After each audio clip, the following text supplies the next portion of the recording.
ಸ್ನೇಹಿತರೆ, ಇವತ್ತಿನಿಂದ ಹಿಡಿದು 100 ಮಿಲಿಯನ್ ವರ್ಷಗಳ ಹಿಂದೆ ಒಂದು ಎಂತಹ ಯುಗವಿದ್ದಿತ್ತು ಎಂದರೆ ಅಂದು ಜಗತ್ತಿನ ಎಲ್ಲಕ್ಕಿಂತ ದೊಡ್ಡ ಪ್ರಾಣಿ ಡೈನೋಸಾರ್ಗಳು ವಾಸಿಸುತ್ತಿದ್ದವು.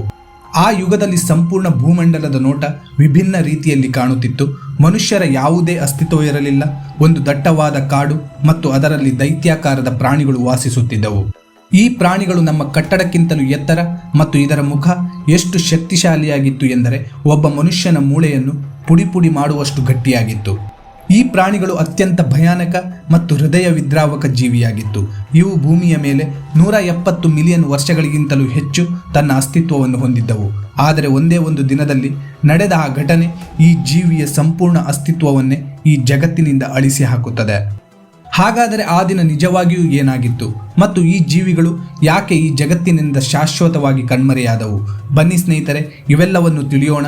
ಮತ್ತು ಈ ಜೀವಿಗಳ ಅಸ್ತಿತ್ವದ ಗುರುತು ಹೇಗೆ ತಿಳಿಯಿತು ಮತ್ತು ಇವುಗಳಲ್ಲಿ ಹಾರುವ ಡೈನೋಸಾರ್ಗಳು ಕೂಡ ಇದ್ದಿತ್ತು ಎಂದು ತಿಳಿದದ್ದು ಹೇಗೆ ಮತ್ತು ಇವುಗಳ ಅಸ್ತಿತ್ವದ ಬಗ್ಗೆ ನಡೆದ ಸಂಶೋಧನೆಗಳು ಹೇಗಿತ್ತು ಎಂಬುದರ ಬಗ್ಗೆ ನಾನು ನಿಮಗೆ ಈ ವಿಡಿಯೋದಲ್ಲಿ ತಿಳಿಸಿಕೊಡುತ್ತಿದ್ದೇನೆ. ದಯವಿಟ್ಟು ಎಲ್ಲಿಯೂ ಸ್ಕಿಪ್ ಮಾಡದೆ ಕೊನೆವರೆಗೂ ನೋಡಿ. ಸ್ನೇಹಿತರೆ, ನಾವು ಇದನ್ನು ಆರಂಭದಿಂದಲೇ ಶುರು ಮಾಡೋಣ. ಅಂದು 1677ರ ಕಾಲಘಟ್ಟದಲ್ಲಿ ರಾಬರ್ಟ್ ಫ್ಲಾಟ್ ಎಂಬ ಹೆಸರಿನ ವಿಜ್ಞಾನಿಗೆ ಭೂಗರ್ಭದೊಳಗಡೆ ಒಂದು ಅತ್ಯಂತ ದೊಡ್ಡ ಪಳೆಯುಳಿಕೆ ಸಿಗುತ್ತದೆ. ಆಗ ಅವನಿಗೆ ಅನಿಸುತ್ತದೆ ಅದು ಪುರಾತನ ಯುಗದಲ್ಲಿ ಇದ್ದಂತಹ ಯಾವುದೋ ಒಬ್ಬ ದೊಡ್ಡ ಮನುಷ್ಯನ ಮೂಳೆ ಆಗಿರಬಹುದು ಎಂದು. ಆದರೆ ಅವನಿಗೆ ಗೊತ್ತಿರಲಿಲ್ಲ ಅವನು ಎಂತಹ ವಿಷಯವನ್ನು ಇಂದು ಡಿಸ್ಕವರ್ ಮಾಡಿದ್ದಾನೆ ಎಂಬುದು. ಅದು ಸಂಪೂರ್ಣ ಜಗತ್ತಿಗೆ ಆಶ್ಚರ್ಯಕರ ಮತ್ತು ದಿಗ್ಭ್ರಾಂತಗೊಳಿಸುವ ವಿಷಯವಾಗಿತ್ತು. ತುಂಬ ಸಮಯಗಳು ಕಳೆಯುತ್ತವೆ. ಮತ್ತೆ 142 ವರ್ಷಗಳ ನಂತರ ಅಂದರೆ 1819ರಲ್ಲಿ ಒಬ್ಬ ಬ್ರಿಟಿಷ್ ಫಾಸಿಲ್ ಹಂಟರ್ ಆದ ವಿಲಿಯಂ ಬಕ್ಲ್ಯಾಂಡ್ ಇವರು ಇಂಗ್ಲೆಂಡ್ನ ವಿವಿಧ ಪ್ರದೇಶಗಳಲ್ಲಿ ತನ್ನ ರಿಸರ್ಚ್ಗಳನ್ನು ಮಾಡಿಕೊಂಡಿದ್ದರು. ಅವರು ಒಮ್ಮೆ ರಿಸರ್ಚ್ ಮಾಡುತ್ತಿರುವ ಸಮಯದಲ್ಲಿ ಅವರಿಗೆ ಭೂಮಿಯ ಗರ್ಭದೊಳಗಡೆ 1,00,000 ವರ್ಷಗಳ ಹಿಂದಿನ ಹಳೆಯದಾದ ಒಂದು ದೊಡ್ಡ ಪ್ರಾಣಿಯ ಪಳೆಯುಳಿಕೆ ಸಿಗುತ್ತದೆ. ಅವರು ಆ ಪಳೆಯುಳಿಕೆಯನ್ನು ಜೋಪಾನವಾಗಿ ಹೊರತೆಗೆಯುತ್ತಾರೆ ಮತ್ತು ಅದರ ಮೇಲೆ ರಿಸರ್ಚ್ ಮಾಡಲು ಶುರು ಮಾಡುತ್ತಾರೆ. 5 ವರ್ಷಗಳು ಕಳೆದು ಹೋದ ನಂತರ ಆ ಪಳೆಯುಳಿಕೆಗೆ ಡೈನೋಸಾರ್ ಎಂಬ ಹೆಸರನ್ನು ಕೊಡಲಾಗುತ್ತದೆ.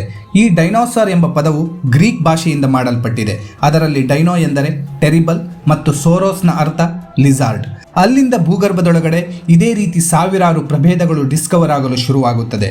ಅಲ್ಲಿ ಸಿಗುವ ಆ ಎಲ್ಲ ಫಾಸಿಲ್ಗಳು ಎಷ್ಟೊಂದು ಬೃಹದಾಕಾರದಲ್ಲಿತ್ತು ಎಂದರೆ ಅದು ಇಡೀ ಜಗತ್ತನ್ನೇ ನಿಬ್ಬೆರಗಾಗಿಸಿತ್ತು. ಮೆಗಾಲೋಸಾರಸ್ ಈ ಡೈನೋಸಾರ್ ಅನ್ನು ಜಗತ್ತಿನ ಎಲ್ಲಕ್ಕಿಂತ ಮೊದಲು ಡಿಸ್ಕವರ್ ಮಾಡಲಾಗಿತ್ತು. ಆರಂಭದಲ್ಲಿ ಈ ಪ್ರಾಣಿಗಳ ವಿವಿಧ ರೀತಿಯ ಡ್ರಾಯಿಂಗ್ಗಳನ್ನು ಮಾಡಲಾಗಿತ್ತು. ಆಗ ಅದು ಬೇರೆ ರೀತಿಯಲ್ಲಿ ಕಾಣಿಸುತ್ತಿತ್ತು. ಹಾಗೆ ಸಮಯ ಕಳೆಯುತ್ತಿದ್ದಂತೆ ಇವುಗಳ ಮೇಲೆ ರಿಸರ್ಚ್ಗಳು ಹೆಚ್ಚುತ್ತಾ ಹೋಗುತ್ತದೆ. ಈ ಡ್ರಾಯಿಂಗ್ಸ್ಗಳನ್ನು ಮಾಡಿಫೈ ಮಾಡುತ್ತಾ ಇವುಗಳ ಒಂದು ಫೈನಲ್ ಅಫಿಯರೆನ್ಸ್ ಅನ್ನು ತಯಾರು ಮಾಡಲಾಗುತ್ತದೆ. ಅವುಗಳು ಇವತ್ತಿನ ದಿನ ಈ ರೀತಿ ಕಾಣಸಿಗುತ್ತವೆ. ಇವತ್ತಿನವರೆಗೆ 10,000ಕ್ಕೂ ಹೆಚ್ಚು ಡೈನೋಸಾರ್ಗಳ ಪಳೆಯುಳಿಕೆಗಳನ್ನು ಡಿಸ್ಕವರ್ ಮಾಡಲಾಗಿದೆ. ಅದರಲ್ಲಿ 900ಕ್ಕಿಂತಲೂ ಹೆಚ್ಚು ಬೇರೆ ಬೇರೆ ಡೈನೋಸಾರ್ನ ಜಾತಿಗಳನ್ನು ಐಡೆಂಟಿಫೈ ಕೂಡ ಮಾಡಲಾಗಿದೆ. ಈ ಲೆಕ್ಕಾಚಾರವು ಸಮಯ ಕಳೆಯುತ್ತಿದ್ದಂತೆ ಹೆಚ್ಚುತ್ತಾ ಹೋಗುತ್ತದೆ. ಪ್ರತಿ ವರ್ಷವೂ 40ಕ್ಕಿಂತಲೂ ಹೆಚ್ಚು ಡೈನೋಸಾರ್ಗಳ ಹೊಸ ಜಾತಿಗಳನ್ನು ಡಿಸ್ಕವರ್ ಮಾಡಲಾಗುತ್ತದೆ. ಇತ್ತೀಚೆಗೆ 2021ರಲ್ಲಿ ಡೈನೋಸಾರ್ಗಳ ಎಂತಹ ಜಾತಿಗಳು ಡಿಸ್ಕವರ್ ಆಗುತ್ತದೆ ಎಂದರೆ ಅವು ನೋಡಲು ತುಂಬ ಯೂನಿಕ್ ಆಗಿದ್ದವು. ಅವುಗಳಲ್ಲಿ ಒಂದು ಡೈನೋಸಾರ್ನ ಆಕೃತಿ ಹೇಗಿತ್ತೆಂದರೆ ಅದರ ಬಾಲದ ಮೇಲೆ ಒಂದು ಬ್ಲೇಡ್ ಇರುವುದು ಗೊತ್ತಾಗುತ್ತದೆ. ಹಾಗಾಗಿ ಅದನ್ನು ಸ್ಟೆಜಿರಸ್ ಎಲೆಂಗ್ಸನ್ ಎಂಬ ಹೆಸರನ್ನು ಕೊಡಲಾಗುತ್ತದೆ. ವಿಜ್ಞಾನಿಗಳ ಅಂದಾಜಿನ ಪ್ರಕಾರ ಮೊದಲ ಡೈನೋಸಾರ್ 230 ಮಿಲಿಯನ್ನಿಂದ 240 ಮಿಲಿಯನ್ ವರ್ಷಗಳ ಹಿಂದೆಯೇ ಈ ಜಗತ್ತಿನಲ್ಲಿ ಬಂದಿರಬಹುದು. ಯಾಕೆಂದರೆ ನಮಗೆ ಇಲ್ಲಿಯವರೆಗೆ ಸಿಕ್ಕ ಈ ಪಳೆಯುಳಿಕೆಗಳು 230 ಮಿಲಿಯನ್ ವರ್ಷ ಹಳೆಯದಾಗಿದೆ. ಆ ಯುಗದಲ್ಲಿ ಭೂಮಿಯ ನೋಟ ಸಂಪೂರ್ಣ ಬೇರೆಯೇ ಆಗಿತ್ತು. ಇವತ್ತಿನ ದಿನ ಭೂಮಿಯ ಮ್ಯಾಪ್ನಲ್ಲಿ ಕಾಣಸಿಗುವ ಖಂಡಗಳು ಆವತ್ತಿನ ಯುಗದಲ್ಲಿ ಒಂದಾಗಿ ಜೋಡಣೆಯಾಗಿ ಒಂದೇ ಸೂಪರ್ ಕಾಂಟಿನೆಂಟ್ ಅಸ್ತಿತ್ವದಲ್ಲಿತ್ತು. ಅದಕ್ಕೆ ಪ್ಯಾಂಜಿಯಾ ಎಂಬ ಹೆಸರು ನೀಡಲಾಗಿತ್ತು. ಆ ಯುಗದಲ್ಲಿ ಭೂಮಿಯ ಕ್ಲೈಮೇಟ್ ಅತ್ಯಂತ ಒಣಗಿ ಹೋಗಿತ್ತು ಮತ್ತು ಮಳೆ ಬರುವುದು ಕೂಡ ತುಂಬ ಅಪರೂಪವಾಗಿತ್ತು. ಹಾಗಾಗಿ ಈ ಪೀರಿಯಡ್ ಅನ್ನು ಟ್ರಯಾಸಿಕ್ ಪೀರಿಯಡ್ ಎಂದು ಕರೆಯಲಾಗುತ್ತಿತ್ತು.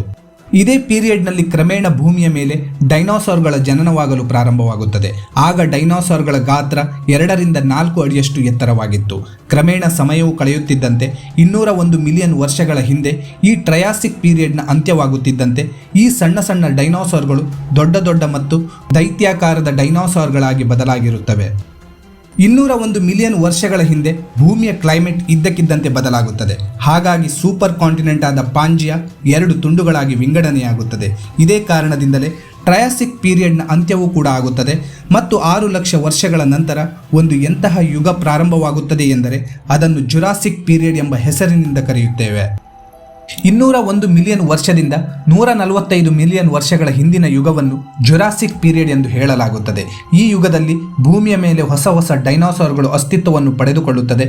ಭೂಮಿಯ ತುಂಬ ದೈತ್ಯಾಕಾರದ ಮತ್ತು ವಿವಿಧ ಜಾತಿಯ ಡೈನೋಸಾರ್ಗಳ ಪ್ರಭೇದಗಳು ಹುಟ್ಟಲು ಪ್ರಾರಂಭವಾಗುತ್ತದೆ. ಈ ಡೈನೋಸಾರ್ಗಳು ಆಕಾರದಲ್ಲಿ ಅತ್ಯಂತ ದೊಡ್ಡದಾದ ಮತ್ತು 1000 ತೂಕದ ಭಾರವನ್ನು ಹೊಂದಿದ್ದವು. ಈ ಜುರಾಸಿಕ್ ಪೀರಿಯಡ್ನಲ್ಲಿ ಭೂಮಿಯ ಮೇಲೆ ಡೈನೋಸಾರ್ಗಳ ಎಂತಹ ತಳಿಗಳು ಜನ್ಮ ಪಡೆಯುತ್ತವೆ ಎಂದರೆ ಅವು ಗಾಳಿಯಲ್ಲಿ ಹಾರಬಲ್ಲವುಗಳಾಗಿದ್ದವು. ಅವುಗಳನ್ನು ಆರ್ಚಿಯಾಪ್ಟೆರಿಕ್ಸ್ ಎಂದು ಕರೆಯಲಾಗುತ್ತದೆ. ಈ ಡೈನೋಸಾರ್ಗಳು 3 ರಿಂದ 4 ಅಡಿಯಷ್ಟು ಎತ್ತರವಾಗಿದ್ದವು. ಅವುಗಳನ್ನು ಮೊದಲನೇ ಬಾರಿ 1861ರಲ್ಲಿ ಡಿಸ್ಕವರ್ ಮಾಡಲಾಗುತ್ತದೆ. ಹೀಗೆ ಸಮಯವು ಕಳೆಯುತ್ತಿದ್ದಂತೆ ಜುರಾಸಿಕ್ ಪೀರಿಯಡ್ನ ಅಂತ್ಯವೂ ಕೂಡ ಆಗುತ್ತದೆ.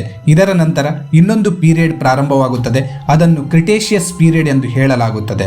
ಈ ಪೀರಿಯಡ್ನಲ್ಲಿ ಡೈನೋಸಾರ್ಗಳ ಸಂಖ್ಯೆ ಹೆಚ್ಚುವಿಕೆಯ ವೇಗವನ್ನು ಪಡೆದುಕೊಳ್ಳುತ್ತದೆ ಮತ್ತು ಹೊಸ ತರಹದ ಡೈನೋಸಾರ್ಸ್ಗಳು ಭೂಮಿಯ ಮೇಲೆ ಬರುತ್ತವೆ. Raptors, armoureds dinosaurs, herbivorous dinosaurs, carnivorous dinosaurs, titanosaurs. ಇವತ್ತಿನ ಜಗತ್ತಿನಲ್ಲಿ ಇದು ಎಲ್ಲಕ್ಕಿಂತ ದೊಡ್ಡ ಪ್ರಾಣಿ ಮತ್ತು ಅತ್ಯಂತ ದೊಡ್ಡ ಡೈನೋಸಾರ್ಸ್ ಆಗಿತ್ತು. 77 ಟನ್ನಷ್ಟು ಭಾರ ಅರ್ಜೆಂಟೇನಾಸೋರಸ್ ಮತ್ತು ಟೀರೆಕ್ಸ್ ಇದು ಜಗತ್ಪ್ರಸಿದ್ಧ ಡೈನೋಸಾರ್ಸ್ ಆಗಿದೆ. ಇದನ್ನು ತುಂಬ ಹಾಲಿವುಡ್ ಮೂವಿಗಳಲ್ಲಿಯೂ ಕೂಡ ತೋರಿಸಲಾಗಿದೆ. ಅದು ಕ್ರಿಟೇಷಿಯಸ್ ಪೀರಿಯಡ್ನಲ್ಲಿಯೇ ಈ ಜಗತ್ತಿಗೆ ಬಂದಿತ್ತು. ಟೀರೆಕ್ಸ್ನ ದವಡೆ ಎಲ್ಲ ಪ್ರಾಣಿಗಳಿಗಿಂತಲೂ ಅತ್ಯಂತ ಪವರ್ಫುಲ್ ಎಂದು ಹೇಳಲಾಗುತ್ತದೆ. ಅದು ಯಾವುದೇ ವಸ್ತುವನ್ನು ಸುಲಭವಾಗಿ ತುಂಡಾಗಿ ಮಾಡಿ ಎಸೆಯುತ್ತಿತ್ತು. ಡೈನೋಸಾರ್ಸ್ಗಳ ಜೊತೆಗೆ ಭೂಮಿಯ ಮೇಲಿನ ಹುಲ್ಲುಗಳು 70 ಮಿಲಿಯನ್ ವರ್ಷಗಳ ಮೊದಲೇ ಕ್ರಿಟೇಷಿಯಸ್ ಪೀರಿಯಡ್ನಲ್ಲಿ ಬೆಳೆದು ನಿಲ್ಲಲು ಶುರುವಾಗುತ್ತದೆ ಮತ್ತು ಅದಕ್ಕೂ ಮೊದಲು ಭೂಮಿಯ ಮೇಲೆ ಬೇರೆ ರೀತಿಯ ಸಸ್ಯ, ಹೂವು ಮತ್ತು ಮರಗಳು ಕೂಡ ಇದ್ದವು.